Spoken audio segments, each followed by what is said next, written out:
Hello friends, welcome to our channel. இன்றைக்கி நம்ம பார்க்க போகிறது இட்லி தோசைக்கெலாம் வச்சு சாப்பிட்ற மாதிரியான நல்ல காரசாரமான பூண்டு சட்னி எப்படி செய்ய போகிறதுன்னு தான் பார்க்க போகிறோம்.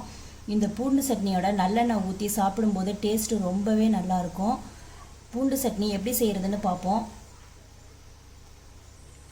அதுக்கு முன்னாடி என்னுடைய சேனலை சப்ஸ்கிரைப் பண்ணாதவங்க வீடியோக்கு கீழே உள்ள ரெட் கலர் சப்ஸ்கிரைப் பட்டனை கிளிக் பண்ணுங்கள். பக்கத்தில் உள்ள பெல் ஐக்கானையும் கிளிக் பண்ணுங்கள். ஸோ அப்போ தான் நான் நெக்ஸ்ட் போடுற போஸ்ட்லாம் உங்களுக்கு நோட்டிஃபிகேஷனில் வரும். வாங்க பார்க்கலாம்.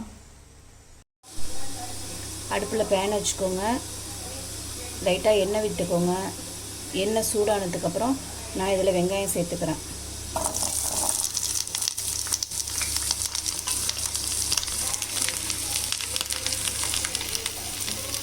நல்லா வதக்கிக்கோங்க. சின்ன வெங்காயம் இருந்தாலும் சின்ன வெங்காயம் சேர்த்தாலும் நல்லா டேஸ்ட்டாக தான் இருக்கும். வதங்கிருச்சு. இப்போ பூண்டு சேர்த்துக்கலாம். பூண்டு சட்னிங்கிறப்ப பூண்டு ஜாஸ்தியாக சேர்த்துக்கிட்டிங்கன்னா நல்லாயிருக்கும். நான் ஒரு பூண்டு சேர்த்துருக்கேன். இதையும் சேர்த்து நல்லா வதக்கிக்கோங்க. நல்லா வதங்கிடுச்சு. இப்போ நான் இதில் ஒரு 10 காஞ்ச மிளகாய் எடுத்து வச்சுருக்கிறேன். இதையும் சேர்த்து நல்லா வதக்கிக்கலாம். இது கூட நான் சின்னதாக கொஞ்சமாக புளி சேர்த்துக்கிறேன்.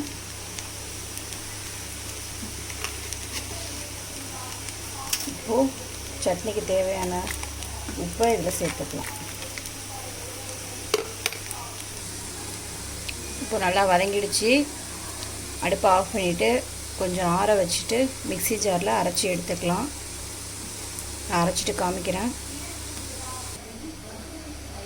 பாருங்கள், இந்த மாதிரி நல்லா பேஸ்ட்டு மாதிரி அரைச்சி எடுத்துக்கோங்க. நல்லா நெய்வாக அரைச்சிக்கோங்க. இப்போ இதை வேறு ஒரு பாத்திரத்துக்கு நம்ம மாற்றி வச்சுக்கலாம். வேறு ஒரு பவுலுக்கு மாற்றியாச்சு. இப்போ இந்த சட்னியை தாளித்து எடுத்துக்கலாம். இது மாதிரி அடுப்பில் பாத்திரம் வச்சு எண்ணெய் விட்டுக்கோங்க. எண்ணெய் நல்லா சூடாகட்டும். எண்ணெய் நல்லா சூடாயிடுச்சு. இப்போ கடுகு சேர்த்துக்கலாம்.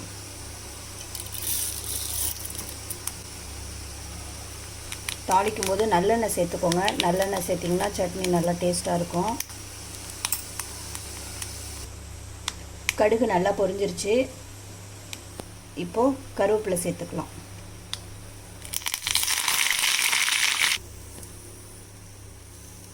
இப்போது தாளித்து எடுத்ததை இதில் சேர்த்துக்கலாம்.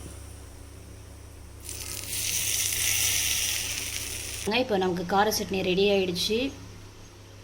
இதை இட்லி தோசைக்கெலாம் தொட்டு சாப்பிட்றப்ப டேஸ்ட் ரொம்பவே நல்லாயிருக்கும்.